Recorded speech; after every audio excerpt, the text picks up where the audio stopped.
What's up mga kabiyas and welcome back to my channel. So for today's video, samahan nyo kami dito mag food trip sa Eastwood City Libis. So pupunta tayo ngayon dito sa may City Walk. So nadadaan natin tong Walk of Fame. So ang ganda nito kasi malalaman mo kung saan sikat yung mga artista or celebrity na nakalagay dito. Like kung vlogger siya or sikat na sa mga movies, ganyan. So, nag-aya yung friend ko dito sa may Eastwood. And ito try namin tong orange bucket. So, first time ko dito sa the orange bucket. So, parang ito yung mga upgraded version ng mga dampa or paluto. So, ayan. So, pasok na tayo sa kanilang restaurant. So, in fairness, malaki siya. And maaliwalas. Tapos, yung mga tao, labas-pasok lang. So, maraming tao. Tapos, mawawala din. Ganyan. And ito yung kanilang menu. So, ang in-order namin dito ay yung kanilang June Delight Bucket B or Bundle B. So, meron siyang The Big Bang Seafood Bucket Classic. Tapos, meron siyang kasamang chicken wings.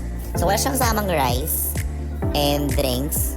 Pero, pwede naman kayo mag-add. So, nag-bill lang kami na yun ng mga 2,300. Ayan. Tapos, nag-order na kami ng extra rice. Siyempre, masarap sa kanin, di ba? So, ayun yung kanilang menu. I-post nyo na lang if you're interested. Or meron naman yan sa Google. Available naman siya. So, yan. Mabilis yung serving nila. Siguro mga 10 to 15 minutes. Darating na yung order nyo. So, again, sabi ko nga, meron kaming chicken wings. Tapos, naglatag lang sila ng parang parchment paper. Binigyan na rin yung mga rice namin. And kita-kita niya naman, si kuya, waiter, talagang nag-guantes siya or nag-glove siya. Before niya i-serve yung aming orange bucket seafood. So, yung kasama dito sa orange bucket seafood, meron siyang tahong, hipon, scallops, potato marbles, tapos crabs, and then meron siyang corn. Tapos napakasarap ng Cajun sauce nila sa kanin. Grabe. Ayun yung best part talaga eh. Tapos, ano kami, 5 kami naghahati-hati dito. So, akala ko nung una, bitin siya, pero sobrang sakto lang. Tapos sakto lang din yung isang rice.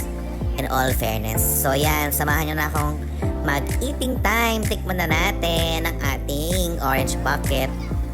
So kumuha ko ng crab. Grabe, in fairness, nataba ng crab nila. Tsaka ang lalaki ng mga hipon. So sulit talaga. Tapos kung 5 kayo maghahati, so medyo budget friendly na yung kanilang pagkain. Ayan, so kita nyo naman, enjoy na enjoy akong magnasab ng scallops at nagbalat talaga ako ng maraming hipon dyan. So ito na yung aftermath ng aming pagkain. Nahiya pa, meron pa natirang isang sipit tsaka isang wings. Tapos yun, after namin kumain, parang late lunch na. Naglakad-lakad na kami dito sa Eastwood para medyo bumaba naman yung mga nilamon namin, as in. So, lakad-lakad lang kami, tingin-tingin, window shopping.